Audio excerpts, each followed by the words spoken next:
Well, we're looking forward to Sunday football. First of all, can we just reflect on the past week where you've had 2 tough away games? What learnings have you had from those 2 defeats?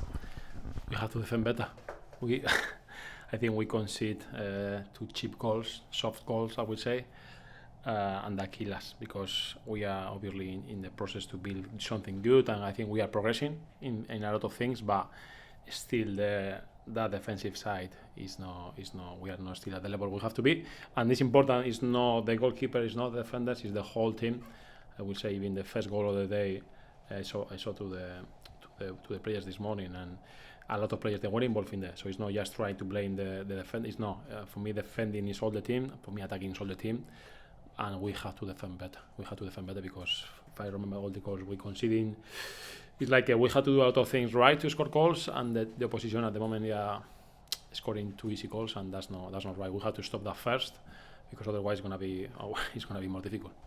I imagine your to-do list is very long, and of course you'd like to get lots of shots on target and score lots of goals, but is your priority then the defence first and stop conceding goals?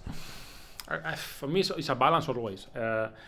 In fact, when I came here, for me it was especially to control a little bit more the game, to have more the ball, but not just to score goals. That yes, I think, as I always say, the same. I think having more the ball, you have better chances to score, and at the same time you have to defend less time, but still you have to defend. And I think we are improving in that. I think we're having more time the ball, but the time we have to defend better. Because even if you have 90% of the ball and you have to defend 10% of the time, if that 10% of the time you are really bad defending, then still going to score goals. So as I say, happy with some things, but that thing about the defending as a group, we have to improve. Are you someone who studies the league table religiously and you see the teams behind? So you literally concentrate on the games and the league table takes care of itself? Yeah, in fact, if you start to ask me, I will look like a bad manager because I don't know how's the table. I know where we are more or less, but don't ask me about how many points we have or who is playing against, because I don't waste time in that. Probably maybe the last 2 games of the season, you are still there, you have to think about these things. For me at the moment it doesn't matter, because I approach the game the same way if we play against the top 4 that the bottom 4. It doesn't change anything at all in my week, anything at all in the way we want to play. So I don't waste time with that. We have enough things to worry about. Because the game on Sunday, you're playing a Peterborough side who are just 1 place above you in the league table. I don't know if you're aware of the phrase 6-pointer, but it seems a very important game this weekend. It is, and obviously I know that they are close to us. I know they are in there, so obviously in Spanish we say 7 points, not even 6, because as well with the average is important for us. So it's a massive game. It's not a final, because I say after the game that if we win, we're going to still there. If we lose, we're going to still have a chance. So it's not a final, but again, doesn't change the approach to the games. It's going to be the same one. We have to try to win every single game, especially obviously. You don't want to lose against this team that when you're fighting, but for me it doesn't change the mentality. The way we have to approach the game is try to do everything possible to win, and if you change the mentality because of the opposition, then you have a problem.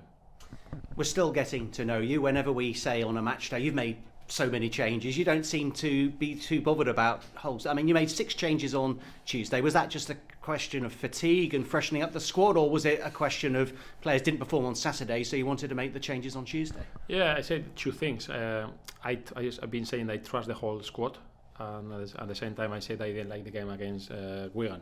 So for me, that was make sense to make change, and at the moment I haven't seen the team. No, he has to repeat. This team has to repeat. I don't think we performed that good to not make any change at all.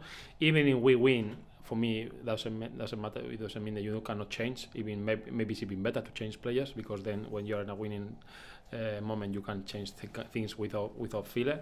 So I'm not too worried about the lineup. Never. As I say, because I trust in the whole squad, and I don't. It's just for me, it's a name. It doesn't matter the idea, the philosophy. For me, there's not a big thing. There's an addition to the squad. Matt Butcher's used to fighting at the other end of the table. What's he going to bring to your squad of players?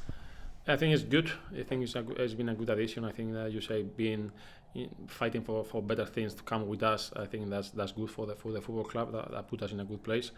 And I think it's going to bring us that, like a kind of maybe more positive, with positive vibes when you are there. As I say, football when you are down there is not the same. It's not the same sport. you don't rest the same way, you don't sleep the same way, you don't play the same way, you don't feel as good as when you are up there, you know. So every time then to have some kind of fresh air like him, I think they can give us good things in there. Do you expect any more signings before Sunday's game with Peterborough? I don't know. Probably yes, probably no. I don't know because this market is no easy one. To be fair, I would prefer to finish already this market because it's always that tension that's what is going on. Is someone is going to come? Is someone is going to leave?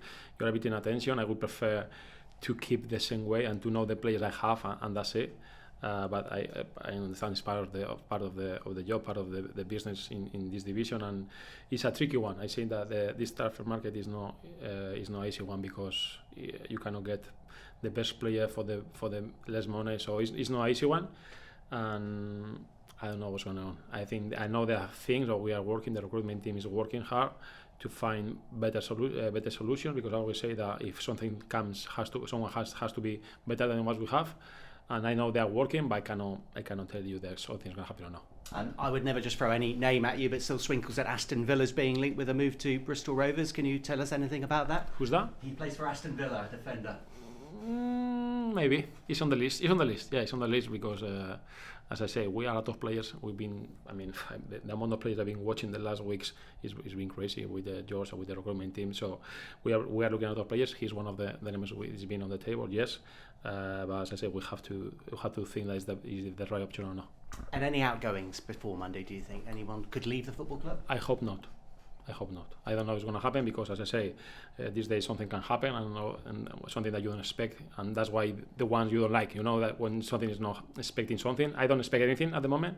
So if something happens, it's not going to be good. It has to be something really unusual to happen.